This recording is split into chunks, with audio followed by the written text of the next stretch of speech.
The chandelier lights shimmered like frozen stars above the grand hall, casting their glow on velvet curtains and polished marble floors that gleamed with every footstep. It was a night of wealth, pride, and display, the kind of gala that seemed built to showcase power as much as to celebrate love. Guests in tailored suits and glittering gowns whispered among themselves, balancing crystal glasses of champagne while watching the couple of the hour, the powerful CEO and his radiant bride-to-be. Cameras flashed as their smiles lit up the stage, but behind that glamour, a quiet, fragile truth lingered. The bride-to-be, Anna, had always been different from the crowd around her. She was born into comfort, but her heart beat for music, not wealth.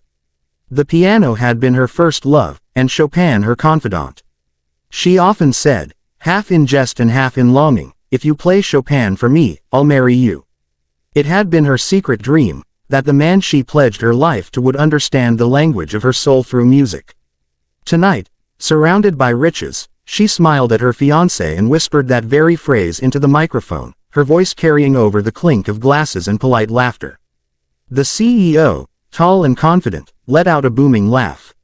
His hand waved dismissively as if brushing away a child's fancy. "Ah, Chopin, if only I had the time to learn such things," he said, his voice bouncing off the gilded walls. The crowd erupted into laughter with him, delighted at the charm of the moment. But Anna's smile faltered, only for a second, and her eyes turned toward the grand piano at the side of the stage, its lid propped open as if waiting. She could almost hear the notes calling to her, asking to be played, asking to be understood.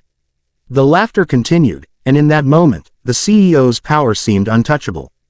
He owned the room, the moment, the image. But then, from the far corner of the hall, a voice emerged, quiet and steady.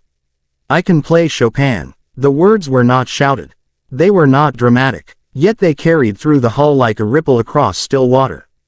Conversations died mid-sentence, glasses froze halfway to lips, and heads turned toward the sound. Standing there, almost hidden by shadows, was the janitor. His gray uniform was faded, his shoes worn from years of work, and in his hands was still the mop he had been using to clean up spills from the night. His posture was neither proud nor apologetic, just honest. At first, the guests thought they must have misheard him. The janitor, playing Chopin, impossible. A murmur rose among the glittering crowd, half amusement, half disbelief. The CEO raised an eyebrow, his lips curling into a smirk. "Really now, our janitor wants to entertain us." His words were light, but edged with condescension, and the laughter that followed seemed sharper this time, cutting through the air. Anna, however, did not laugh. She turned fully toward the janitor, her eyes narrowing not with suspicion but with curiosity. There was something in the way he had spoken, something unshaken, something that carried a kind of truth the gala's glamour couldn't hide. "You can play Chopin?" she asked softly, her voice carrying with unexpected weight. The janitor nodded once. His expression was unreadable, but his hands gripped the mop tightly, as though it grounded him in the sea of judgmental eyes. "Yes, miss," he said simply.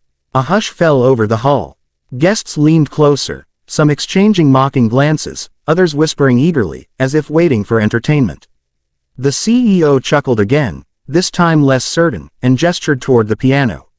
"Well then, by all means," he said, his tone half daring, half dismissive. "The stage is yours." Anna's heart thudded in her chest.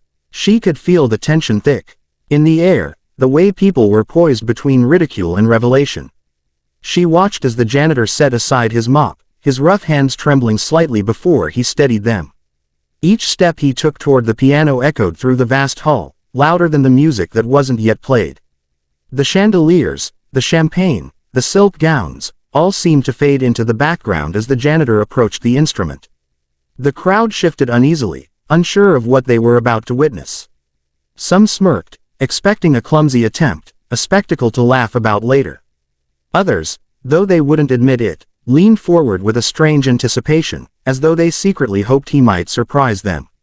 Anna's eyes never left him. She felt a pull, a quiet certainty in her chest that something remarkable was about to happen.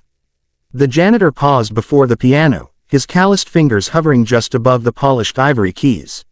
For a heartbeat, the room held its breath. Then he sat down, slowly, almost reverently, as though this was not a stage but a sacred place. He adjusted the bench with care, his back straightening, his gaze softening as if he had stepped into another life, one where he belonged not with a mop, but with music. In that moment, Anna realized the gala had changed. The chandeliers still glimmered, but their brilliance seemed pale compared to the anticipation crackling in the air. The laughter had died, the smugness dissolved. All that remained was silence, and the janitor, ready to play. The silence in the hall was so heavy it felt like time itself had paused. All eyes fixed on the janitor as he placed his rough, work-worn hands on the ivory keys. His uniform, wrinkled and plain, contrasted starkly with the gleaming instrument, yet somehow he seemed to belong there more than anyone else in the room. He closed his eyes, drew in a steady breath, and let his fingers fall. The first notes of Chopin drifted through the air, soft and trembling, but with a beauty so pure it seemed to pierce straight through the heart. The music rose, delicate yet commanding, like a whisper that refused to be ignored. The crowd, who moments earlier had laughed and scoffed, now stood transfixed. It was as if the piano itself had been waiting for him, as though the keys had been longing to be touched by someone who truly understood them. Anna felt her breath catch in her throat. The melody wrapped around her like a memory, tender and aching. She had played these same notes many times in solitude, but never had they sounded so alive. Each phrase seemed to carry stories untold, of sacrifice, of longing, of love both lost and remembered. She felt tears gather in her eyes as she looked at the janitor, his head bowed slightly, his expression calm yet full of unspoken sorrow. Around the hall, the wealthy elite who had come for spectacle now stood silent. Some had their mouths slightly open, others shifted uncomfortably as if realizing they had misjudged him. The CEO, who had laughed the loudest, stood frozen, his confident smirk erased. He watched the man he had dismissed as nothing more than a cleaner reveal a depth of soul he himself could not touch. The music grew, swelling into waves of emotion. The janitor's hands moved with grace and certainty, dancing across the keys in a way that revealed years of practice, of discipline, of love for an art he had carried quietly while the world overlooked him. His uniform faded into irrelevance. What the guests saw now was not a janitor but a musician, a storyteller who needed no words. When the final notes faded into silence, the room held still for a long, trembling moment. Then, like the breaking of a dam, applause erupted. It wasn't the polite applause of obligation. It was thunderous, heartfelt, almost desperate. Guests rose to their feet, clapping, some even cheering, their eyes shining with something they hadn't expected to feel that night: humility. Anna wiped her tears and stepped closer, her voice breaking as she whispered, This is what I meant when I said Chopin." Her gaze locked with his, and she knew, he had understood her heart in a way few ever had. The janitor stood slowly, bowing his head with quiet dignity. He didn't bask in the applause, didn't smile with pride. He simply placed his hands by his sides, as if to remind himself that when the music ended, he would still return to his mop and his duties. But before he could step away, Anna asked gently, "Where did you learn to play like that?" The hall hushed again, waiting. The janitor's voice was low, humble, but every word struck deeper than the music itself. "I studied at a conservatory when I was younger," he said. "I dreamed of playing on great stages, but my mother fell ill. She needed care, and I needed to work. Music doesn't always put food on the table. So I gave it up. I became a janitor to survive." Gasps filled the air. Some guests lowered their eyes, ashamed of their earlier laughter. Anna's lips trembled as she whispered, "You gave up your dream for her." He nodded simply. "She gave me everything. It was only right that I gave her what she needed." The CEO stepped forward then, his face pale, his eyes uncharacteristically wet. For once, he had no words of charm, no witty retort. Slowly, almost hesitantly, he extended his hand to the janitor. The gesture shocked the audience more than his earlier arrogance had. "You've given us more tonight than any fortune could buy," he said, his voice breaking slightly. "You reminded us what true worth is." The janitor hesitated before taking his hand, his grip firm but humble. The hall erupted in applause again, but this time, the clapping was not for the CEO. It was for the man who had stood in silence for years, unnoticed, until his music revealed the soul behind the uniform. Anna approached then, her eyes still brimming with tears. She touched the janitor's arm lightly and said, "Thank you." You reminded me why I fell in love with music in the first place.